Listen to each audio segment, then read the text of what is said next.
Good afternoon. This is a meeting of the Museums and Cultural Arts Commission. And I guess we need roll call. Let's go. Yes, Commissioner Castagna, I'm here. Commissioner O'Neill, Here. Commissioner Peak, Here. Commissioner Sovereign, Here. Commissioner Thomas, Here. Commissioner Matuski is absent, and Commissioner Evans. Yes, I'm here.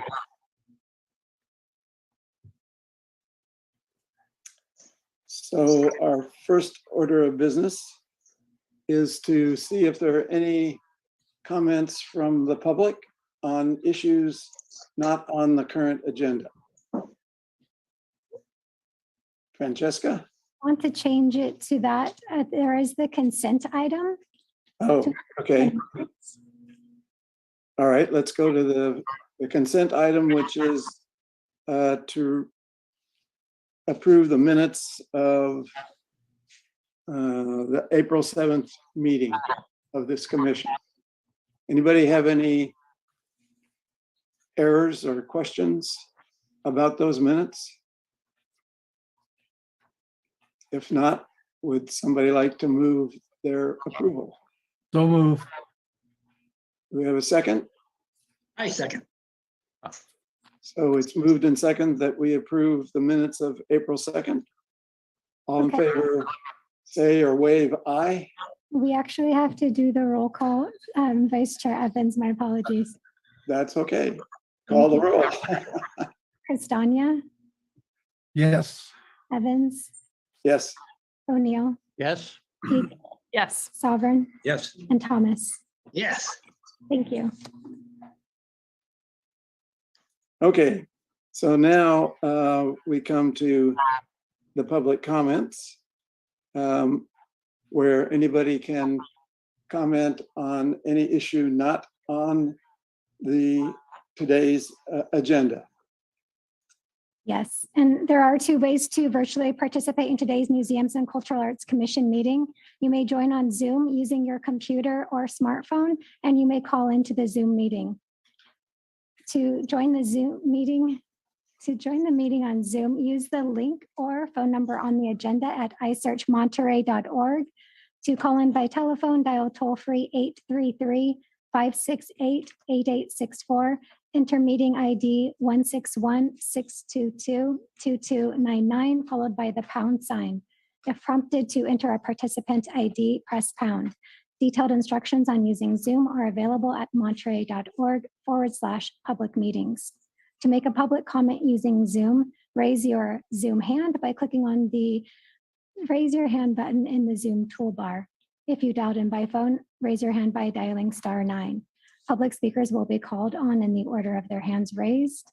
Please stay within the time limit established for today's meeting that will be shown using a countdown timer on the screen. If you are connected live on Zoom, the timer is accurate with no delay.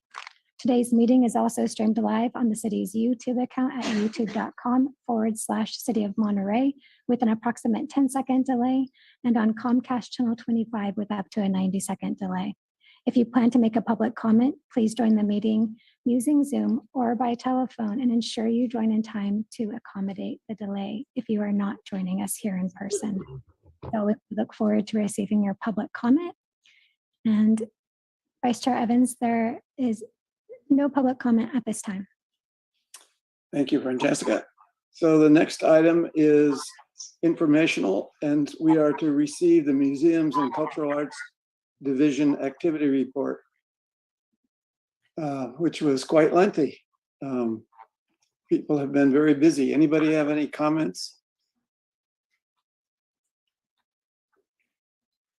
Okay. I would ask, so it looks I would like ask- I would ask Inga to review it or Yes. to take it through it. Mike Well, has a comment. Are you going to go through this at some point? Yeah, so I was going to have Jordan kick it off with walking us through it. But if there's some comments that Commissioner Sovereign would like to share, At we the could start there. Buffalo Soldiers, I'd like to make a comment. Oh, okay, But that's the last. great. Yeah, I will end on the Buffalo Soldiers. So as mentioned, this was a lengthy report because April was an extremely busy month. We are increasing our school tours at both Colton Hall and at the Pacific Biological Laboratories. And so we are happy to have 3rd and 4th graders visiting, and actually we've had more high schoolers, 8th grade and 9th grade visiting. And so just to note on that, we had 2 3rd grade classes just walk down the street from Monte Vista Elementary School. It was probably one of the best 3rd grade classes I've had there, because usually 3rd graders are a little hard to wrangle in a museum. Let's see what else. And then also on April 12th, we had a writer by the name of Kim Horg visit Colton Hall. She is looking for inspiration on her next book that she would like to write. And she has had, I believe published 2 books and other articles for numerous entities. So we are hoping that she can find something that she would be able to write on. And so we're waiting to hear back from her on seeing how that goes.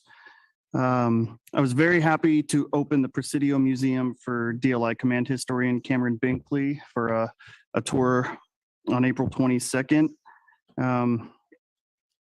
He was not very specific on who the 14 visitors were, but they were from around the world. And they got a whole tour of the whole Lower Presidio Park and the museum. And we're very grateful to be able to visit it, especially when it is during non-business hours. And then one of the biggest, I guess, first event we've had since the pandemic, I guess, would be the Monterey Public Library and the Museum's Volunteer Appreciation event that we had at the Presidio Historic Park. And we had a wonderful turnout. We had perfect weather, or as perfect as it could be without being too windy. And I am personally very thankful for everyone who helped out, especially with Commissioner Evans and Thomas for attending and talking with our excellent volunteers, and for Commissioner Thomas for leading a tour of the grounds. I guess before I go into the Buffalo Soldiers exhibit, does anyone have any questions? All right. So there's a little headway made on the Buffalo Soldiers exhibit. I am currently working on the history of that right now. It has taken me quite a while to gather this information because there's not a lot of information out there or accessible information. But we have, over the last year, collected a reproduction uniform, jacket and pants, a mannequin of an African-American soldier of that era, so it is of the right size, a reproduction hat with an authentic 9th Cavalry insignia to go on the hat, and also with buttons for the jacket that are also authentic as well, and a pair of shoes of the era. And so that is going to be the main piece of this exhibit. It's as you know, the Presidio Museum is not very big, and it's going to go in one of the corner display pieces. And the plan is to get what pictures that we have available, which there are only 4 that we know of that are at the California History Room. And depending on the best quality of a picture, because you can't necessarily blow up one of these pictures to be big enough to see because it's old, grainy quality. So we plan to put those up. I'm currently trying to find the best scans of newspaper articles from the Monterey New Era. I have found a lot of articles through the Monterey Public Library's California History Room. They're all scanned on there, but newspapers never really give good quality of scanning. So I'm trying to see if I can find any actual newspapers from that time so I can get like a black or a color scan just to help liven up the exhibit. Other than that, there's really not much to the display, just because, one, we don't have the materials just because they're not readily available, or it's a very small space. But as I mentioned, I believe I mentioned, by next commission meeting, you will have a written history for the just a general history of the exhibit, or of the Buffalo Soldiers at the Presidio Monterey, not museum quality writing yet, no captions or anything like that. So I plan to have that printed out and submitted for next month's meeting. And then lastly, I mentioned a citizen by Anthony Powell who did a talk for the Monterey Public Library last month. It was a phenomenal talk on the Buffalo Soldiers. And Mr. Powell is the largest private collector of Buffalo Soldiers items, anything related to Buffalo Soldiers. He has items at the Smithsonian. He says he has 300 uniforms, thousands of pictures, and a lot of information regarding the Buffalo Soldiers in Monterey, which I've been trying to get a hold of. And Mr. Powell does not sell or donate items. He only loans them out. And he has offered to loan items for the exhibit, but the items that we truly need are the written history, because we don't have specific reasons why the Buffalo Soldiers were here. We don't know. We know when they came, when they left, kind of what they were doing thanks to newspapers, but officially we don't have any official orders. We don't have letters from soldiers. There's nothing out there that you can find publicly to state this information, unless you want to send me to Washington, D.C. to the National Archives, where it's somewhere in a box and I have to sift through items. And that's if it's there. But I'm hoping that either myself or someone from the commission can help me establish a better relationship with Mr. Powell, to that we can go visit the collection and I can either take pictures of these documents that he says he has, and because he says he has other photographs that we don't know about. And I would love to scan or take photographs of it just so that we can use it for the official history.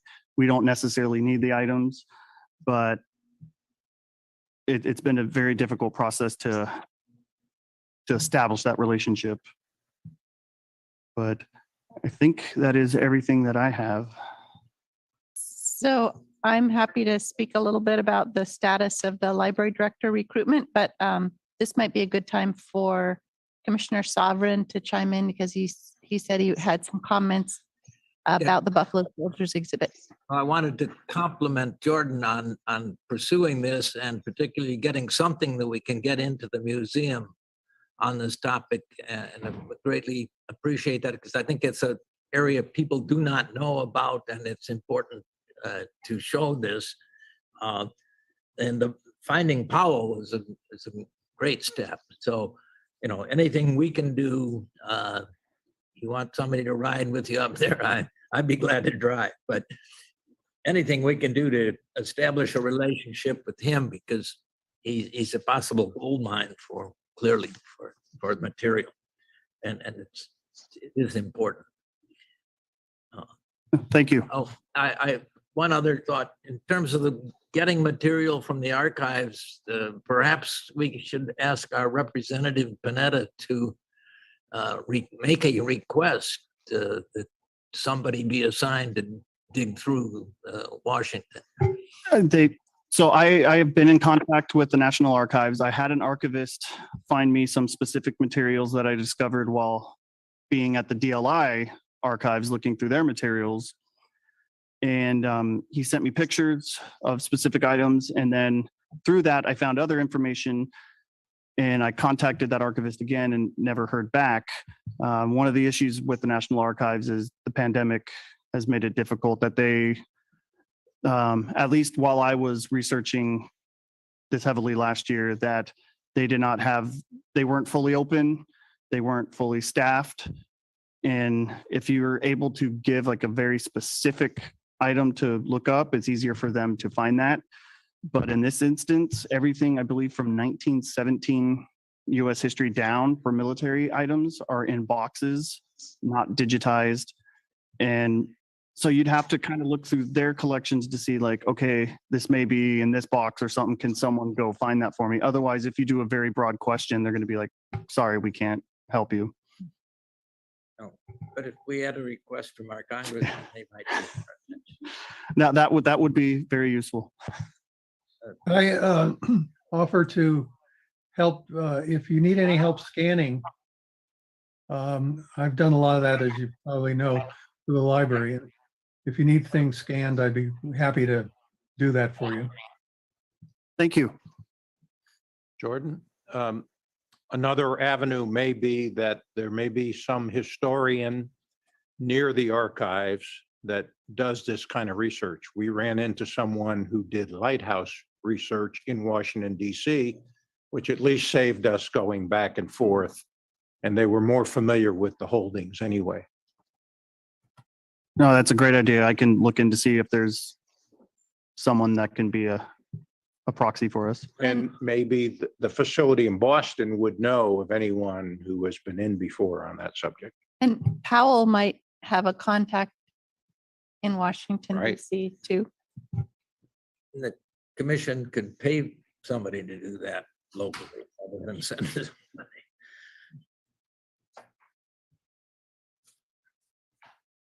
So kudos to Jordan, our specialist for his work.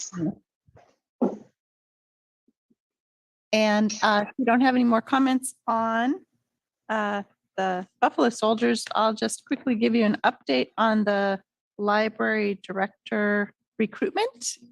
So attached to the packet, you have the brochure and the timeline for the consultants who are working with the library board on finding a new library director, library and museums director. And I know that Commissioner, I should say Vice Chair Evans and Chair Kowski were consulted. They had an opportunity to give some feedback, I think. And there is going to be a survey that's going to be launched where it's going to be available for anyone who wants to give feedback. And I would encourage those who want to speak up about the importance of the person having a museum background to submit their comments through the survey, because survey is going to be used to help inform those who are going to be screening the candidates. The plan is that the positions open this month, and then at the end of the month, there will be an initial screening by the consultants of people who applied, and then there'll be some semi-finalists that will be considered by the committee, and that'll winnow down to a small group of finalists, and then there will be on-site interviews for those folks. The last week of June is the tentative schedule at this time. And I'm happy to answer any questions. I have just a question about the brochure, and this is just for my own education. On page 14 of the brochure, there's a little stone building. yeah, And where is that? Which building is that? I don't recognize it. That is at Larkin House, on the grounds at Larkin House, and it's Ah. considered the Sherman headquarters. Okay, I guess I've never looked at the back of the Larkin House.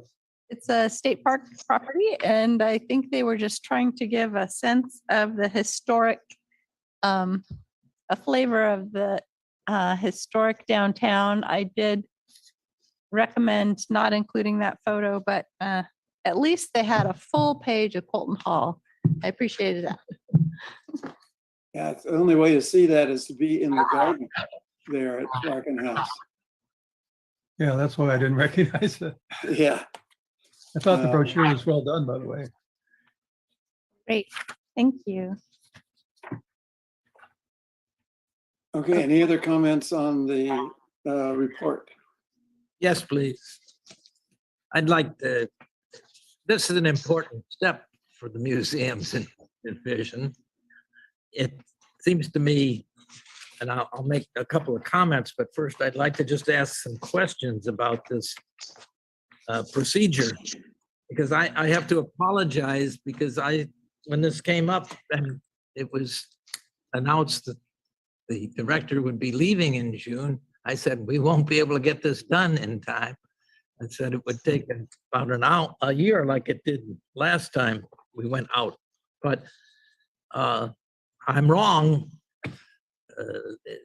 These people apparently can do miracles and get this all done by June, which will be a great accomplishment if it can actually be done. Okay, so because it's important, I'd like to understand some of these steps. Sure, and I should say that I have said that I'm leaving sometime in July, but now the date has been firmed up. It's going to be July 31st. So once I depart, if a new person hasn't started yet, we'll have an interim from our staff filling in until the new person comes. I'm glad to hear you're going to be here another month. Starting in on page 16, packet page 22, item page 16. They're addressing recruitment, and it says this month, May 2nd through the 31st, they will do recruitment. And it notes right away that there's going to be the job opening on the city and library website. At our last meeting, I asked about this, and I think the answer is here, except that it's not on the city website. And this is, as of 3 o'clock today, this is the 5th, and the 31st is approaching rather rapidly. It is on the website. It's on the homepage of the city's website. If you look in the left-hand corner under news, it's listed, and then it's also on the library's homepage. So I don't know, can we call that up and put it on the screen? The city.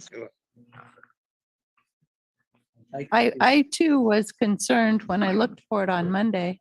They're going to show it up there. So there's the city's website. The bottom left-hand corner there. It's there. Yeah. Scroll down. And Inga, if you're willing to fill in, I think it may take a year or two to find a replacement.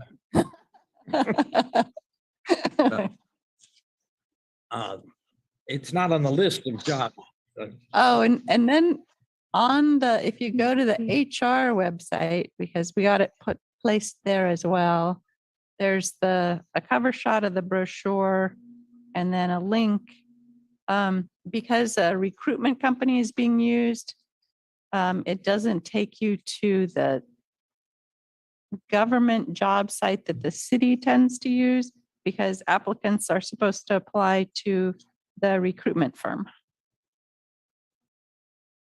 Okay, it's a different setup than usual. I But guess. it's good to know that it's not, Thank you. maybe not obvious. There we go. Oop. Human resources. It's up there. There's public works. And then the other positions that are open. Thank you. Sure. Going on to the activities of this month, below that, it says the consultants will follow up with targeted and qualified individuals who are a match to the candidate profile. And I don't remember a candidate profile before. Okay, so in the brochure itself, it mentions, and I can't see what packet page that is, but it says, it's the third from the end page. It says ideal candidate. And then it gives a description of what they're looking for: strong advocacy and fundraising skills, knowledge of museum management, technological savviness, I have that. etc. So that's sort of the profile that's in this brochure. And then they also were gathering feedback from those that they had interviewed about, what do you think the big challenges are, and what kind of a person could help meet those challenges. Yeah, that was the kind of thing that they were interested in when they interviewed Bill and I. Was the kind of things that are listed on the ideal candidate, and then the things that Inga was talking about, which sort of elaborate on some of the characteristics that might help meet the things that are on the ideal candidate page. There's a big jump, though, from ideal candidate to actual screening real people with a set of parameters. And if we seen what they used for these parameters and profile? So we helped them create the profile, and that was through a series of interviews. And then they consolidated what they were hearing to create this ideal candidate list. And then because they do recruitments for other cities and jurisdictions, they've already met a lot of people that are looking for positions of library director. They completed the recruitment for Berkeley for their public library director, for Sonoma for their public library director, et cetera. So they know people from having reached out in that way. And then because Susan Hildreth, who's their library specialist, has been the librarian for the state of California, and she served at a national level for the museums and libraries department at the federal government. And then she's been the library director for city of San Francisco, Sacramento, Seattle. She just moves in a lot of circles where she knows people who are library directors or managers. You've discussed her before. Okay. Thank you. But I guess I'm worried we haven't seen the parameters, we haven't seen the candidate profile. And then next they talk about matching to minimum qualifications. Do we know what they used for minimum qualification? So I believe that should be on here too, what the qualifications are. And also there's the job classification, the specs, the job specs, which are on the city's website. If you go to the specifications page, it says, how many years of experience and so forth the person is required to have. Okay. I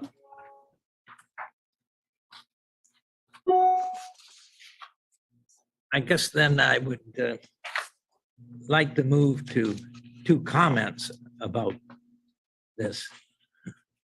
One of which is the timeline. They're asking people for a very specific set of things to be submitted. They're letting them know at some point in this month, and it's due at the end of the month. So my guess is they're going to get a lot of these at the end of the month, not very much sooner. And yet they suggest that by June 6th, they will have a set of candidates that they have evaluated and indeed will have conducted screening interviews with these people. June 1st, I think, is a Tuesday.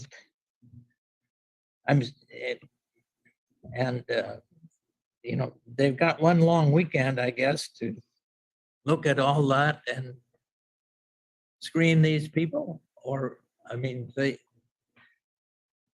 I have a suspicion that these are computer screenings rather than anything else.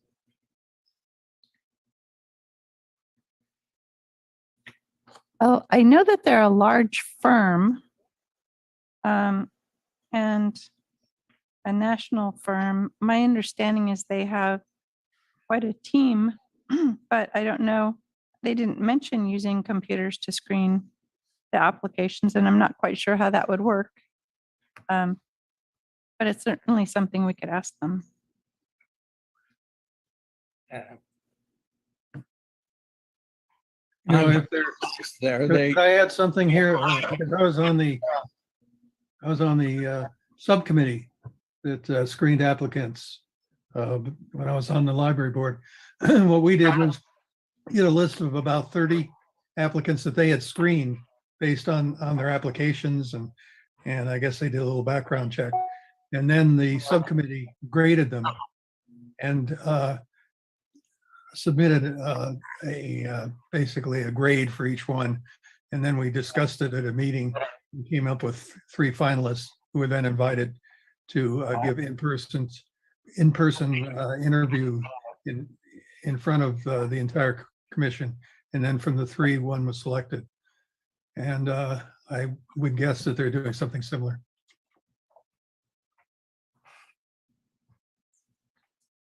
well, my last point, I guess, is if we look at the rest of the material or the steps in this material, there's no input from the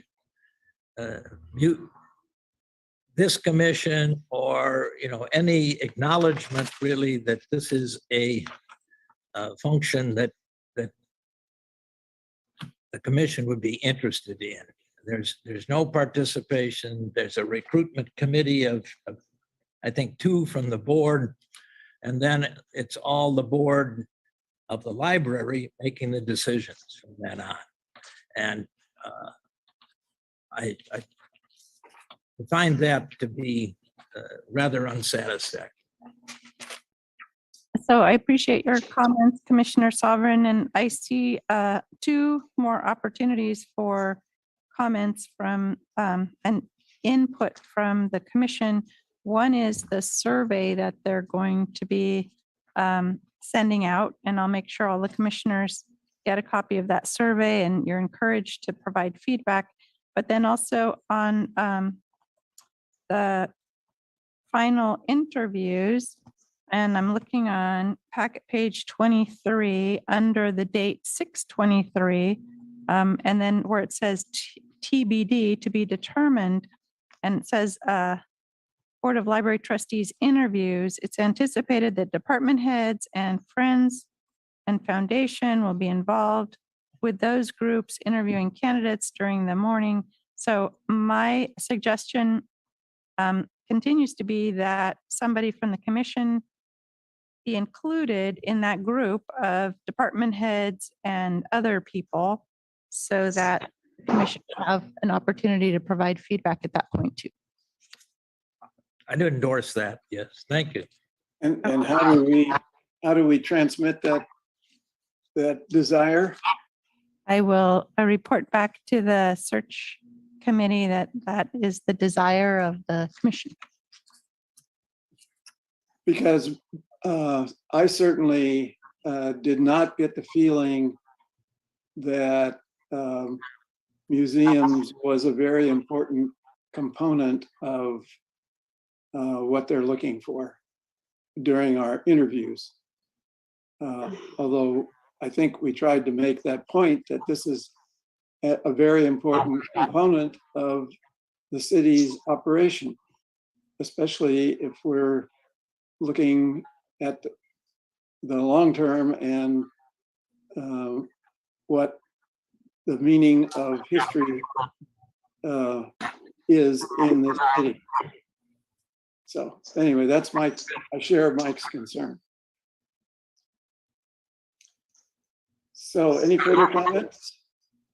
If not, let's move on to our public appearance items. The first one. Commissioner or Vice Chair Evans, I have to open this to public comment. Uh, The next one. It'll be on brief. Item 3, I believe. We're just concluding the review of the Museums and Cultural Arts activity report. That's just an information item. Is that correct? So with the way we're doing our meetings now, for each report, whether it's informational or decision required, there's a public comment portion. Oh, okay. Let's go to public account, public comments. To make a public comment, please raise your Zoom hand, or if you called in by phone, dial *9. If you are here in the council chamber, please come to the podium. There are no public comments, Vice Chair Evans, thank you. And just as one note, there is a meeting that follows ours, and so we'll need to finish approximately 5:30 p.m. Okay.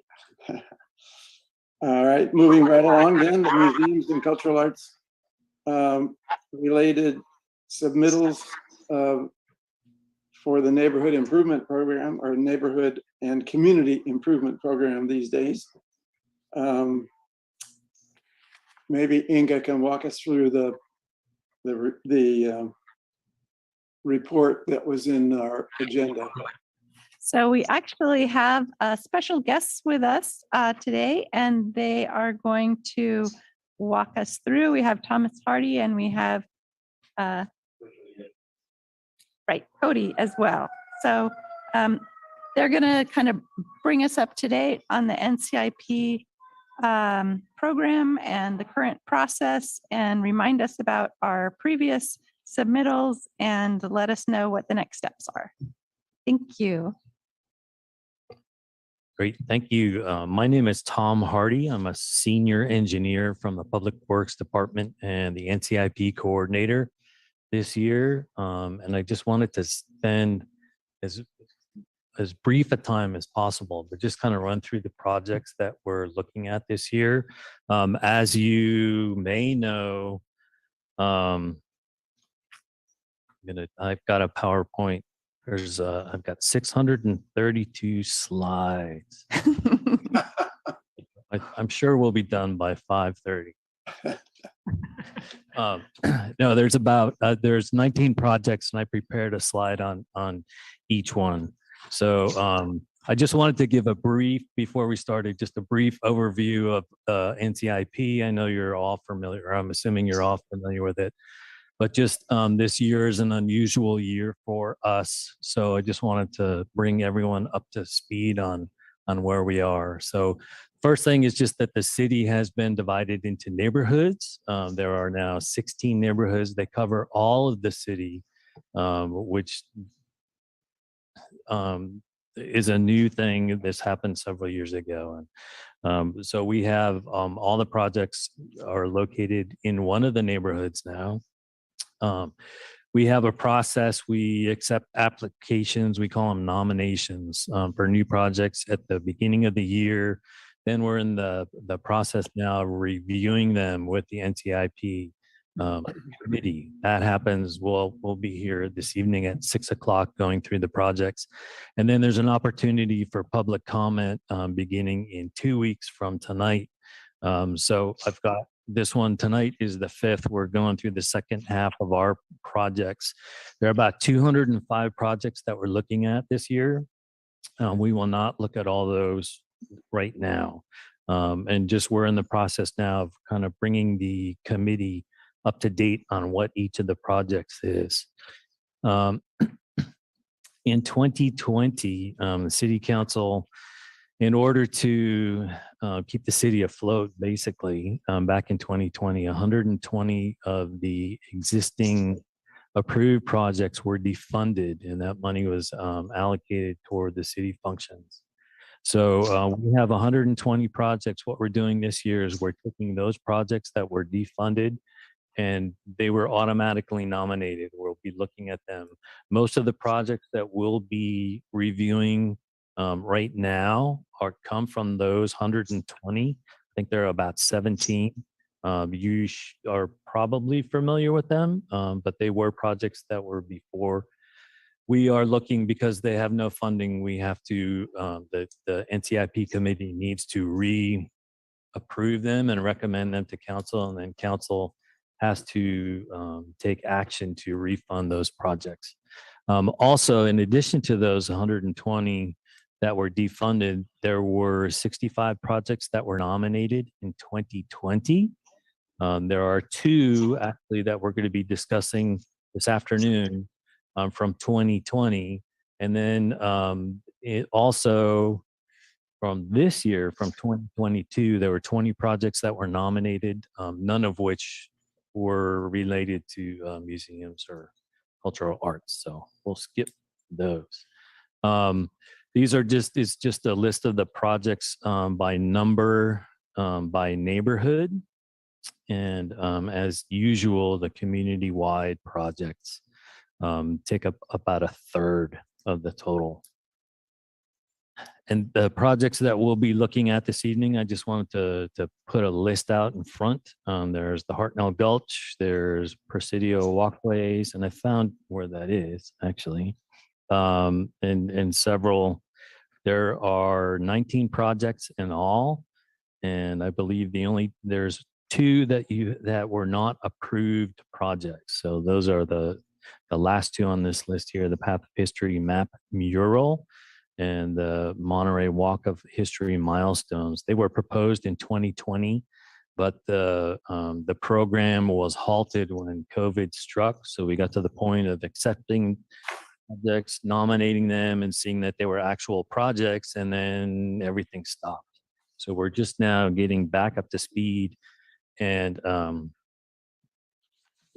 working through all those 205 projects.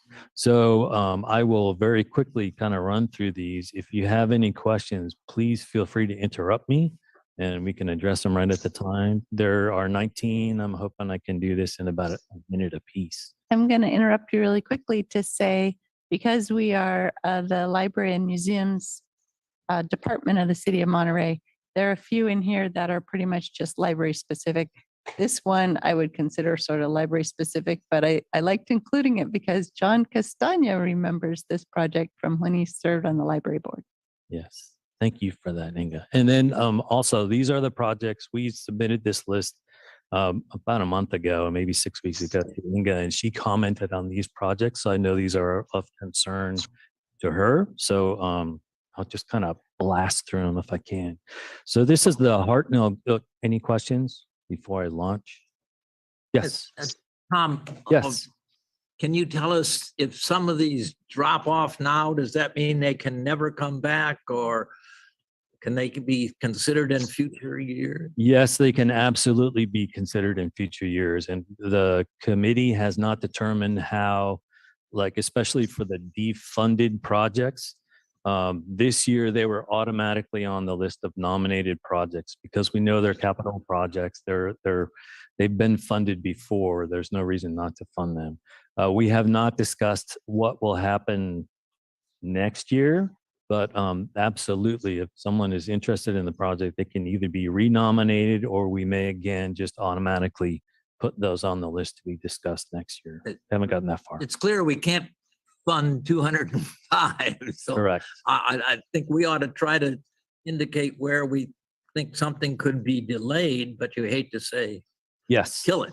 Yes, absolutely. And really, I guess the point of the meeting this evening is to get any priority that the commission that you all would like us to present to the Ncip committee as we go forward. So that's really what we're here to do, is to find out what projects you're most interested in this year. And then a lot of them I'm expecting to be back, will be back next year.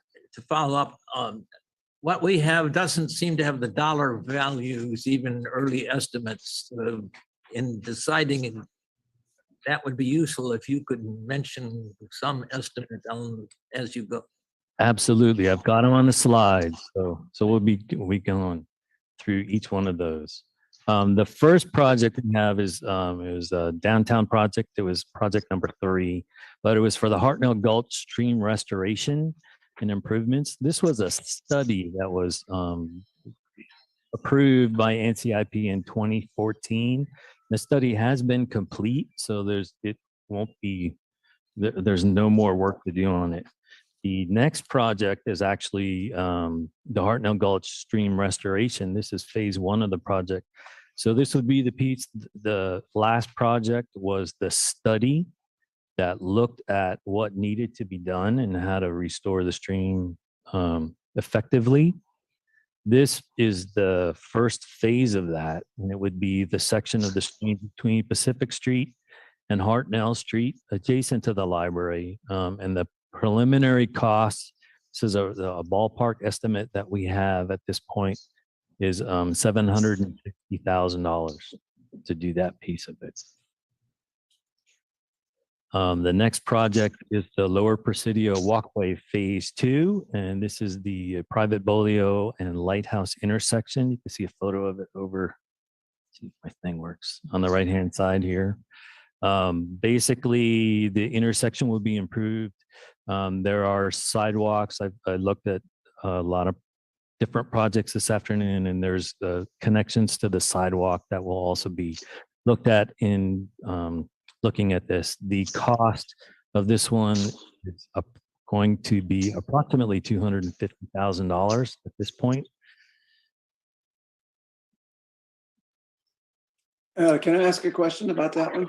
Yes. When you say it's the Lower Presidio Walkway and Private Bolio, that's all, so that's on the left-hand side of this picture.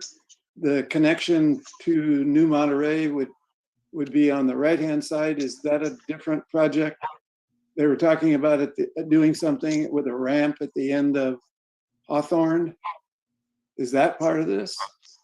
Not at Hawthorne, but this would just be this intersection right here. Before Ncip, there's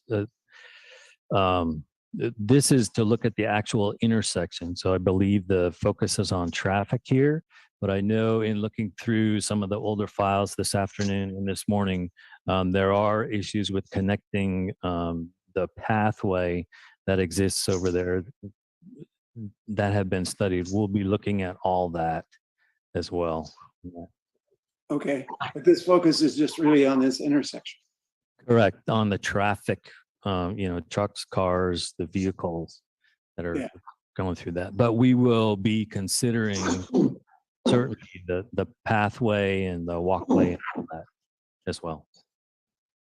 Yeah, historically, or a long time ago, there was talk of connecting the bike route on Hawthorne to the Lower Presidio, but I guess that's not part of this. So okay. Not this one. No. So I'll continue. The next project is the Sloat Monument Repair and Restoration. This was proposed in 2011 originally, and current cost to do that we're estimating is about $125,000. The next project is the Cannery Row, the public restroom design. This would be for a design of a public restroom on Cannery Row. This is a photo on the right there is a Bruce Harris Way, which is likely, or that's where many people have suggested would be a convenient location for it. So this will be, it's in the vicinity of your, the workers' housing there. So we'll do that. Also, I have a note on this slide as well. One of the things, there are about, I'm going to say 8 to 10 different restroom projects that are on the list this year. And one of the things that we're proposing as staff to the committee would be to do a study to look at all the locations in the city to determine where restrooms are actually needed and how many would be useful in each situation before we just start building them. Really new. So the rumor that the worker shacks are to be used as the restrooms is not right, correct? That is not correct. Yes. Good. I'm sorry, was there another comment? Nope. Nope. Okay. Then our next project is Bruce Harris Way. There's a lighting upgrade that was there, and this was approved in 2018. We've got an estimated cost right now of $27,000 to complete that. It was for lighting along the steps and then putting some I think it was reflective tape or just somehow identifying that there are stairs over there that when the lighting is low condition, we want to make sure it's a safe situation for everyone. The next project is this is a 2020 project. So this is another one. I missed this one.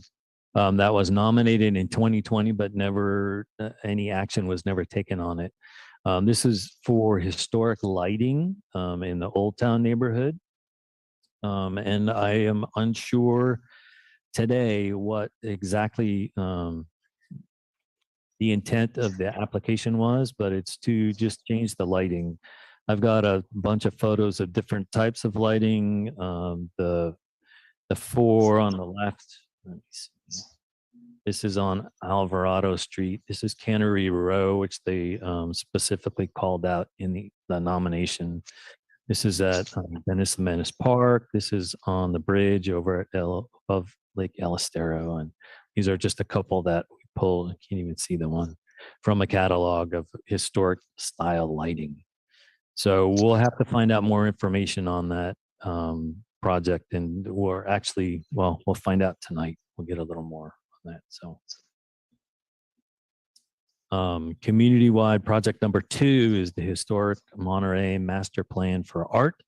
So it was approved in 2015, and we're estimating $50,000 for this project.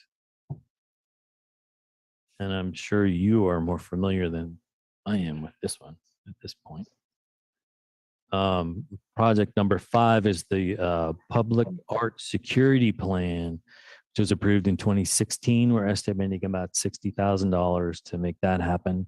One of the issues with this one, as well as several other projects, is just that the city does not currently have a policy for installing cameras in public areas for viewing. So it's a privacy issue. So it has to go through the city attorneys. It will have to be approved by city council, police. It will be, I think, a process. So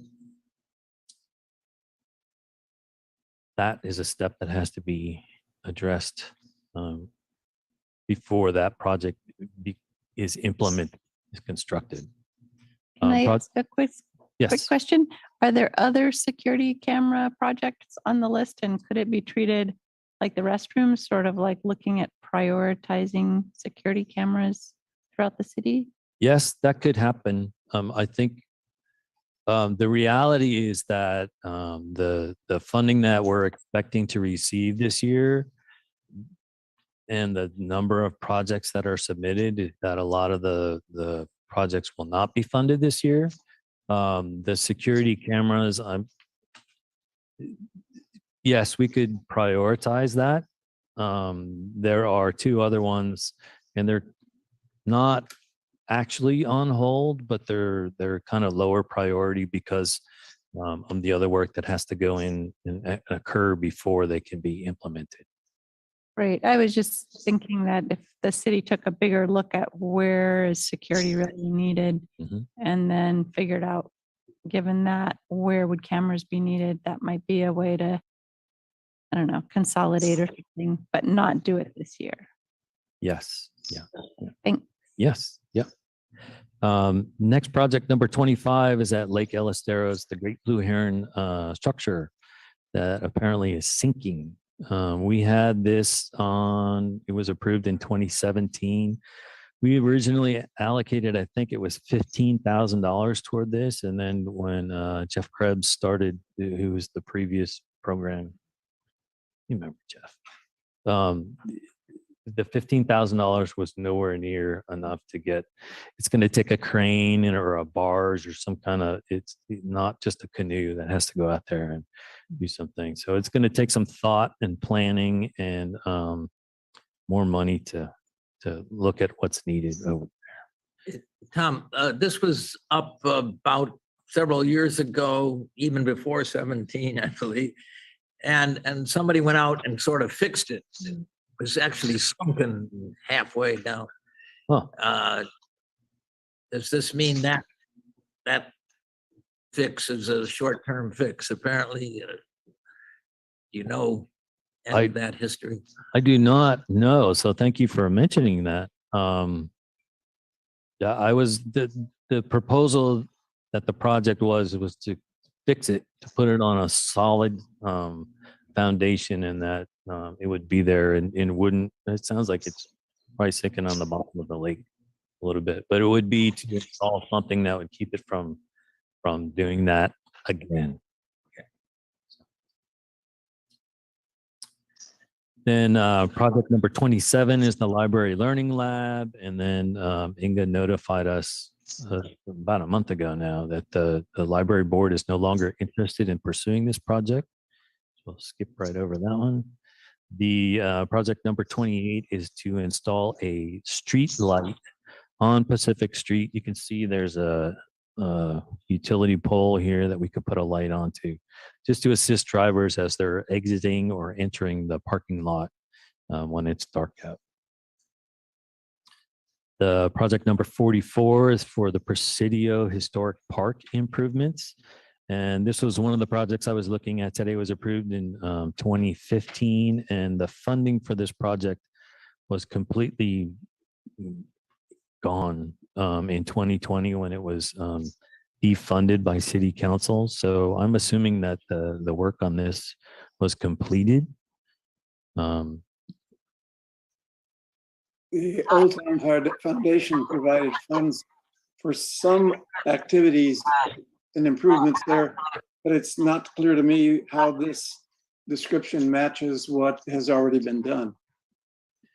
There were about 4 different projects that were lumped in with this one, and it will take some time for me to figure out exactly what was done and what was proposed. And there was the master plan that was prepared in, I think it was 2002, that people are working from. And I believe that this work was part of the master plan, but I didn't have time to go through and figure out exactly what this project covered. What I did find, again, was just that the budget for it was gone. So every dollar, let's see, it was approved for $182,346.72, and all of that was spent between 2015 and 2020. I think this is OBE. I think I think we have done work that's equivalent to this. Yes, and then I'm hoping that it is done. I think one of the things. There a monument? Oh, it's one of the monuments. Forgive me, I'm not familiar with all that. There's a lot of projects in this area, and I'm still learning. Sarah is mentioned in the description, but I wanted to chime in and say, and I think the members of the OMF might be speaking of this later in our meeting, but I believe the Army is wanting, well, we need to hold off on improvements in the historic park until we've addressed some issues that the Army has raised regarding a retaining wall. Anyway, yeah.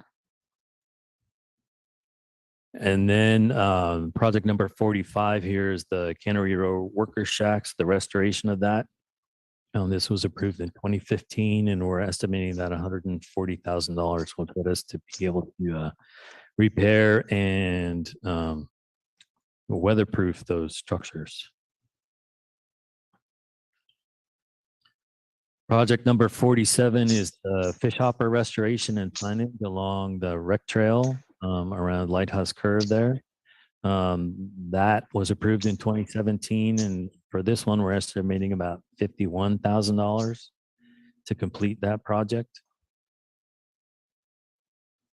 Project number 49, this was one I've been asked about before and couldn't find until I had time to look through all these different files. This is the pedestrian access study at the Presidio Historic Park.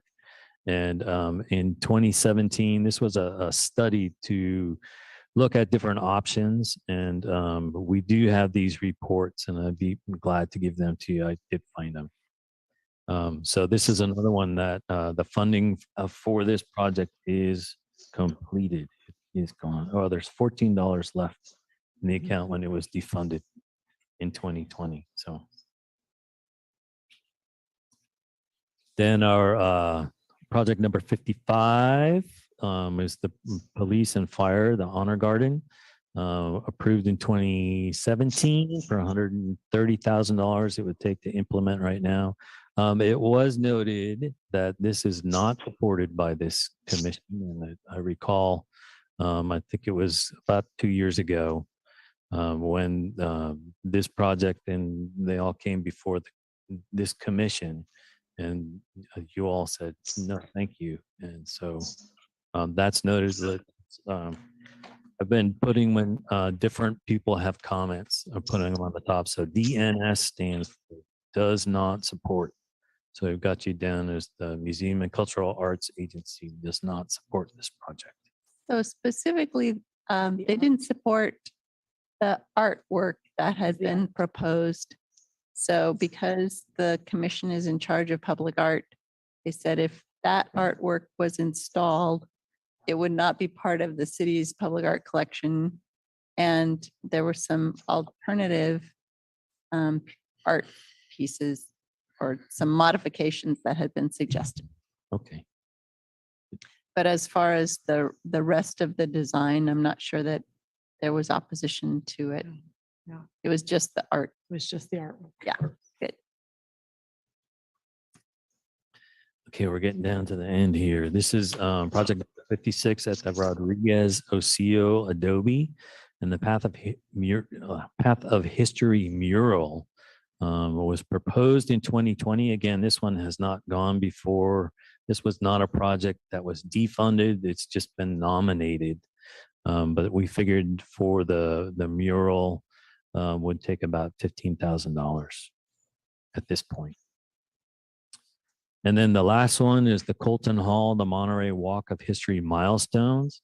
And I was trying to do all these pictures from Zoom, so I couldn't find a great one, but these are the bronze plaques out in front of the jail. And the proposal is just to add 5 more of them beyond toward the city hall. This is on the left side of Colton Hall. That was proposed again in 2020, and we figure about $30,000 to complete those 5. One of the things I will just mention now, and I apologize, I should have done it at the beginning, is all our estimates for the projects at this point are, we haven't done a detailed cost estimate. What we've seen this year is just with the cost of construction has changed, and the cost of materials has changed a lot, even, from month to month. So rather than spending a lot of time getting a detailed cost estimate right now, we're going to look at the projects that the NCIP committee prioritizes over the other ones and just look at the ones that actually can be funded. And then we'll do a finer cost estimate before these projects go to council. So something like this $30,000 project, it could be, $20,000 or something, whatever it costs to get those plaques done. The installation wouldn't be that much, but we'll fine tune our cost estimates when we see what the priority of the NCIP committee is. And so that was the end of the projects that I had. And just again, if there are any questions that you have, I'd be happy to answer them. And if you have anything I could forward to the NCIP committee as far as priorities, that would be helpful as well. Can you provide your slides to us so that we might look at them offline and come together? Maybe we need a subcommittee. I don't think we have the time to do that tonight to prioritize these. Yes, absolutely. That's fine. I can get that to you tomorrow.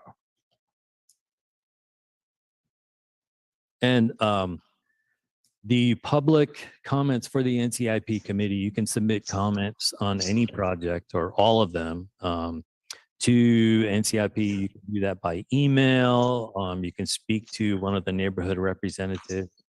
We'll be having meetings 2 weeks from tonight on May 19th, and then 2 weeks after that on June 2nd to discuss the projects and accept public comments. So anytime really before the voting this year will occur on June 16th on all the projects. So anytime before that, we can accept comments. But yeah, in 2 weeks, we'll have public testimony on comments, support or against. And then 2 weeks after that, we split them up into the first half of the projects and the second half because there's a lot this year. Are these likely to be in the first or the second? Well, it depends on the neighborhood. So the neighborhoods, all the neighborhoods through we go alphabetically. So Aguajito Oaks is the first one. Actually, go back to that slide. But for citywide, Is the second one. That'll be on June 2nd. thank you. So let me put this one up. So all the neighborhoods, Alta Mesa, Casanova, Oak Knoll, everything through New Monterey was in the first half. That's about the first half of projects. There's about 100 projects there. And then tonight we'll be discussing Oak Grove through Villa Del Monte and then the community pride projects as well. So the each of the projects, I think I went down. So the first two digits there, sometimes it's 3. That's DT is downtown. So that tells you the neighborhood that they're in. But most of the ones we discussed this evening will be in the second half. So I would have a suggestion for our vice chair, which is since all of the directly related to museums projects had come before this committee before, that maybe we could use a bit of time to discuss criteria, and then the vice chair can appoint a subcommittee, and using those criteria, the subcommittee could sort the projects into priorities based on those criteria so that they can get to NCIP before voting, because our next meeting is on June 2nd. So in order to get it done ahead of time, knowing that everybody approved the projects were approved already by this commission, that would be a way to prioritize them before our next meeting. That sounds fine. Do we have volunteers for the subcommittee? I mean, I'm happy to be on the subcommittee, but we can't have everybody. I think Bill Wachowski would certainly like to be involved. Mike raised his hand. Okay, I can't see. Oh, there we go.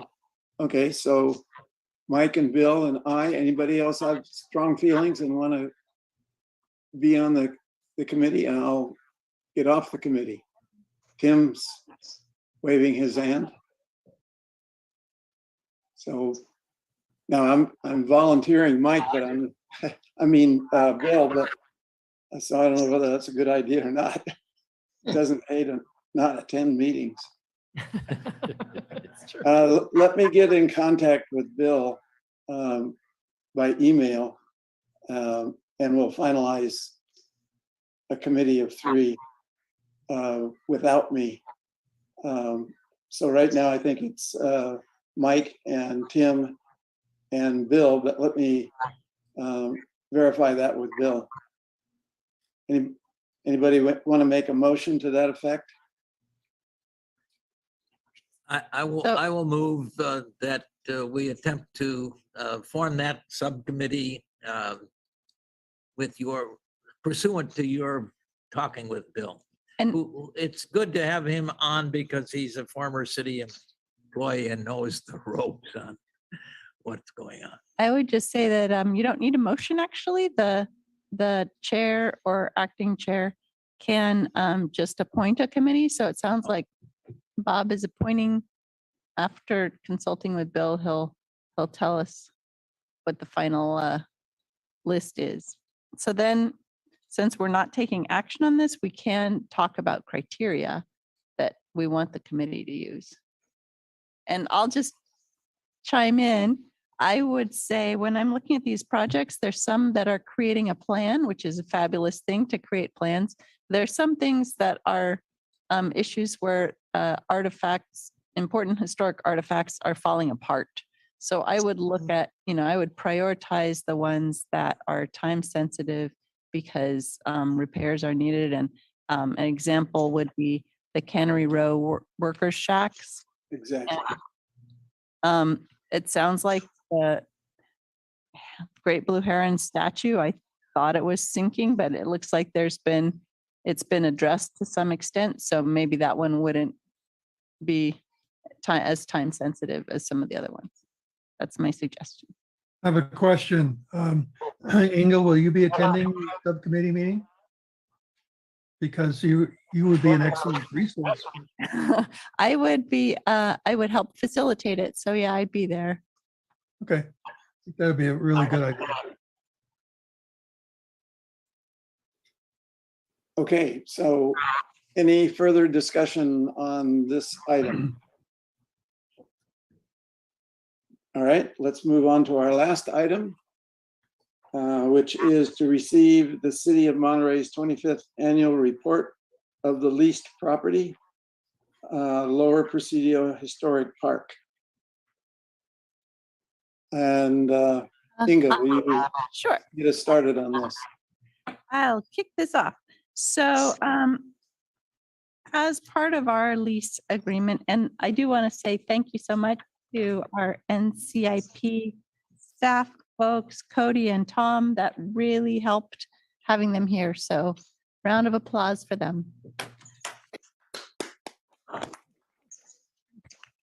Okay, so now on to the Lower Presidio Historic Park.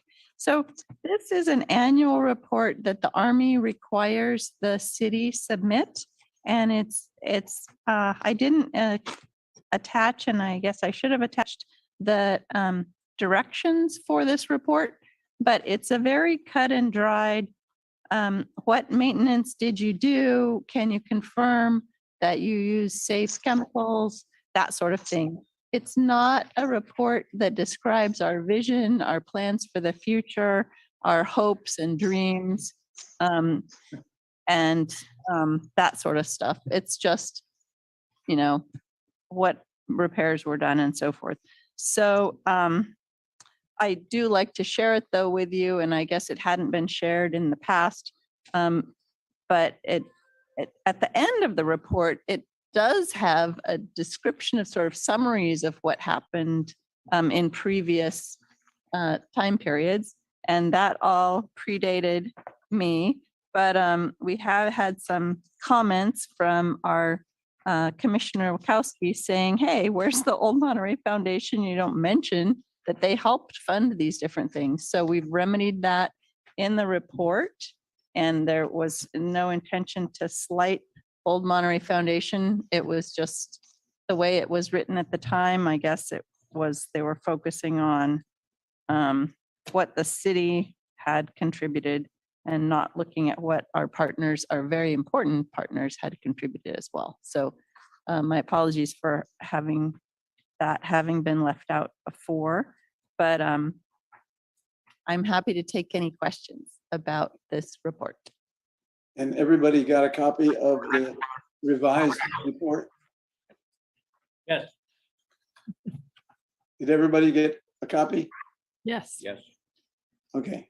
One other comment, which was very interesting, John, Commissioner O'Neill brought to my attention was, doesn't seem like there's a summary for what happened in 2016.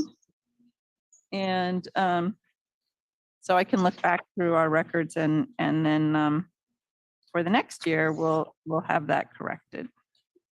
Because there's on page 6 of the report, packet page 36, it jumps from 2014-2015. Oh, I see. Yeah. And then it goes 2015 to 2017. So 2016 is included. Oh, good. Okay, never mind. All right, I'm happy to take questions. And I don't know if we need to have public comment before we take questions. Usually we take questions from the commission first, Okay, but hearing none, we could go right to, no, Mike has some. okay. then In the Mike, past, dated 2020 to 2021, merely because this is the most recent, there are a couple of typos. The third line from the bottom of the first paragraph, it says Dudek, and there should be a second name there. Mm, And in the line above that, the report prepared archaeologist, there should be a by the archaeologist there. mhm.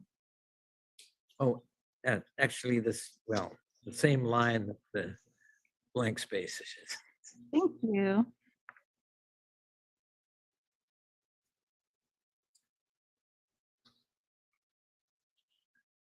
It might be worth spelling out OCEN in the 2 lines above. yeah, that would be helpful.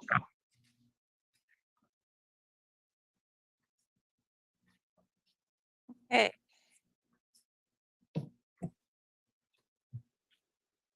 Thank you.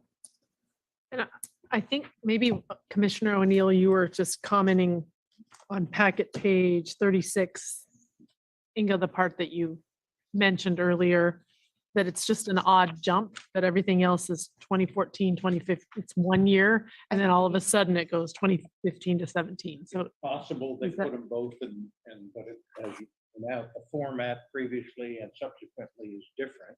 That's the what- only thing that sticks out. So it might have been left out. Yeah. it might be a typo or something. Yeah, it Yeah. might be a typo. Ah.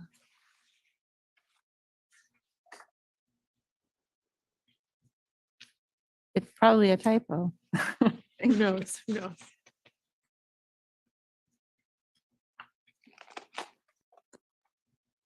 Any other comments or questions?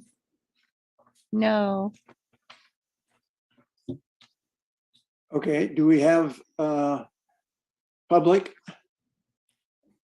Yes, if you would like to make a public comment, please do come to the podium. If you are connected on Zoom, please raise your Zoom hand or dial *9. And if you would like to state your name for the record, we welcome you to do so. Yes, I'm Rusty Ford, and I'm currently the president of the Old Monterey Foundation.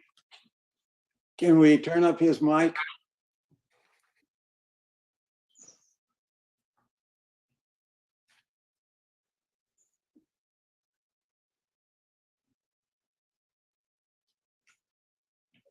Is that better? Yes, thank you. Okay. As I said, I'm Rusty Ward. I'm currently the president of the Old Monterey Foundation. And Bill told me that I better be here today. So I am. It's been very positive. I'm glad to hear about the Buffalo Soldiers and so forth. And I wanted to just say that maybe if with little help, we've got the answer to your prayers up there in regard to rebuilding the stables and so forth. I don't know whether you've seen our plans, but I can certainly give you an opportunity to take a look at them. Thank you, sir. Yeah.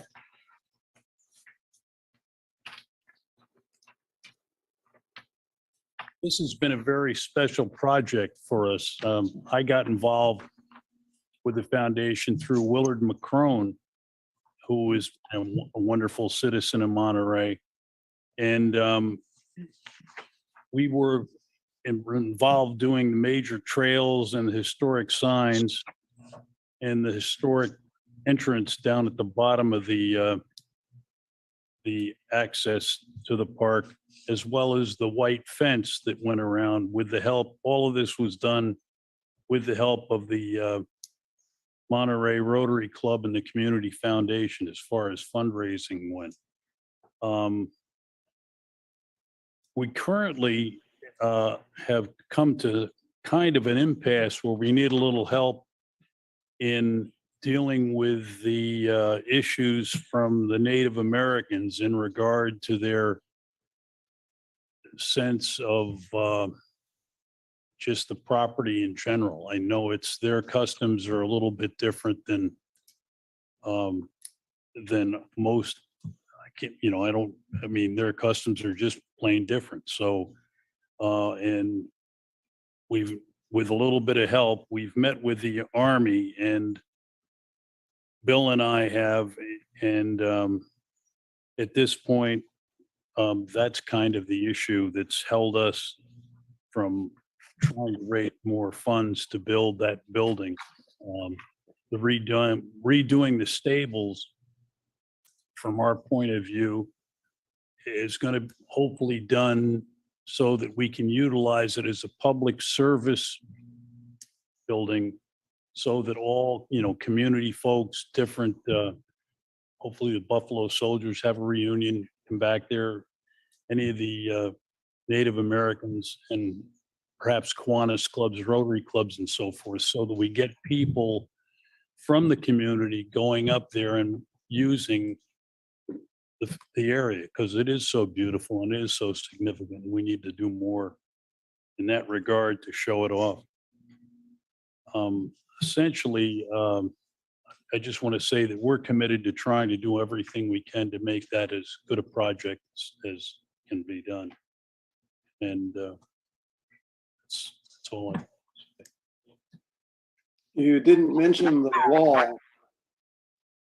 It seems to, from what I've read anyway, it seems that the wall, the retaining wall is the stopping point.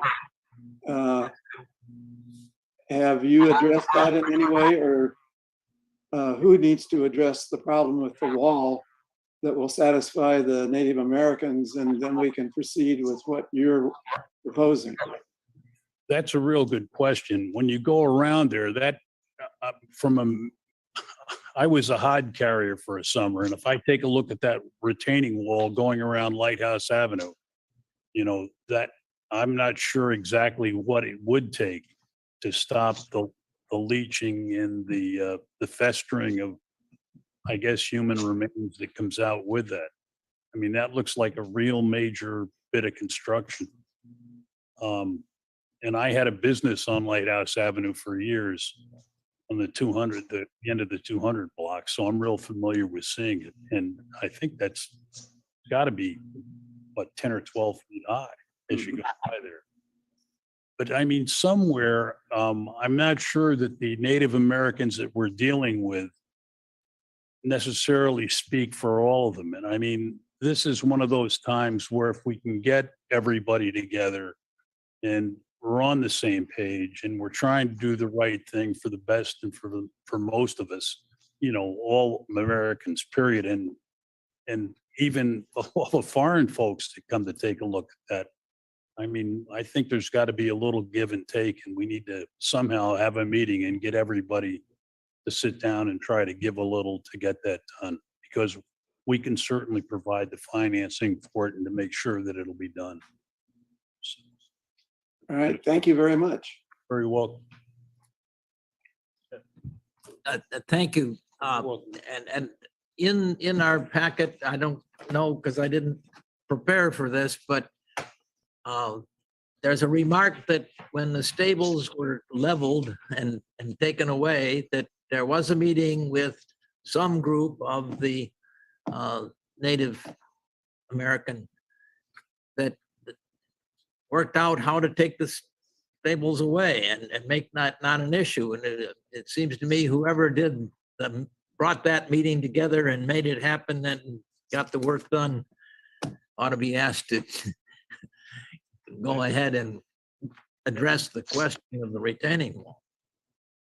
I think one of the things that happened on that was that if you were familiar with how the whole thing cratered in on itself. Yes. And for the life of me, I used to drive up there probably once every 2 weeks to see what was going on. And then one day went up there and it was gone, and I talked to the guys that were taking it away.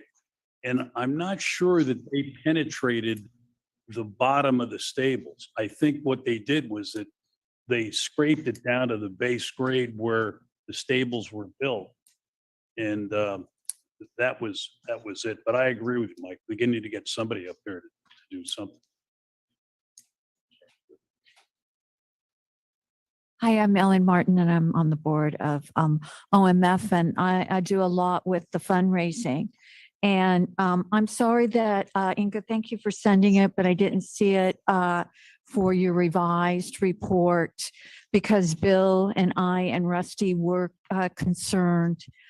We've had a great partnership with the city and with Ncip on getting some of the things done at the historic park. And as Rusty mentioned, Bill McCrone was the driving force. He really believed that we needed to bring that alive, and Monterey's history came alive there at the most historic site in Monterey. So, thank you for putting it now in the report that, we started a partnership, I think it was in 2015 before my time with the city. I know Rusty was involved with the Rotary when the sign went up at the Pacific Street.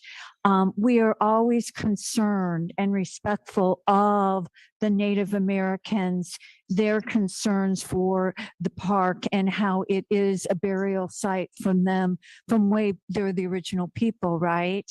And so we have never gone underneath the earth on anything, and all the trails, Granite Construction went through, and Ncip, along with funds that OMF raised, were put in. The signs were put in, and the fence was put in, and nothing on the ground was ever disturbed.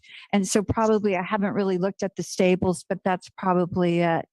I think one of the concerns that OMF has now is that of that retaining wall there on Pacific Street, one of our board members, Paul Davis Jr., he put a plan together for the stables that I believe Rusty showed you as a fundraiser for the board. We can't do anything until we get a sign off, and then to do maybe a strategic plan or how's this going to go. But we were put at a stop. The Army said that, there had to be an agreement, and I forget what size the Native Americans wanted. And what Bill told me, I wasn't part of that conversation, but that the city, we were asking them to take an initiative to set up a meeting. And so if it takes working on the retaining wall, well, we'll gather the community together and work on that retaining wall and make sure that, that land doesn't slide. With the stable, we wanted to have a room that was appointed for the Native Americans and whatever they wanted to be able to showcase.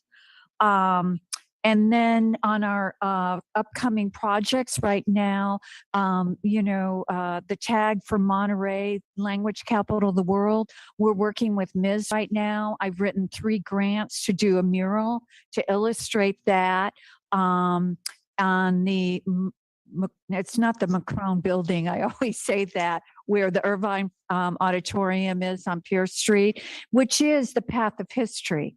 And so we want to do a mural there, and we'll be going through the different processes. We have our first concept with all the students and staff at Ms.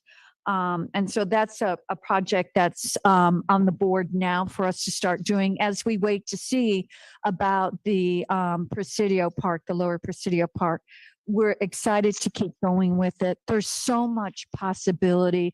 I just brought 40 students from Greenfield High School who never get to come on this side. I'm sorry to interrupt you, but we have a time limit today on the See on that? our Sorry, yeah. meeting. But thank you very much for your input.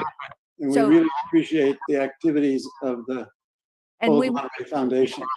so if you can help us get facilitating on what it needs to take for that retaining wall, we would be so grateful. And thank you for putting what we've done with the city and our work in the last 10 years. Thank you. Thank you very much. So it looks like we need to put this meeting on the next agenda so that we can actually take action and get the necessary meeting together so we can keep things moving forward. And also, can we get copies of the plans that were presented to the commission?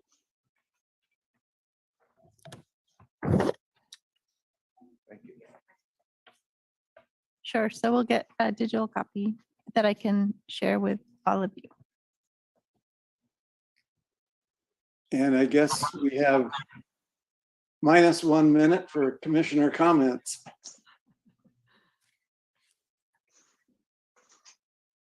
Do we need a motion to accept that report or anything?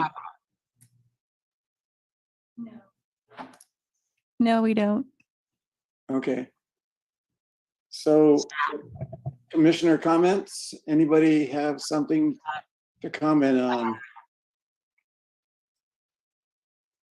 I'll just say Jordan has been doing a fantastic job, and I really appreciate that.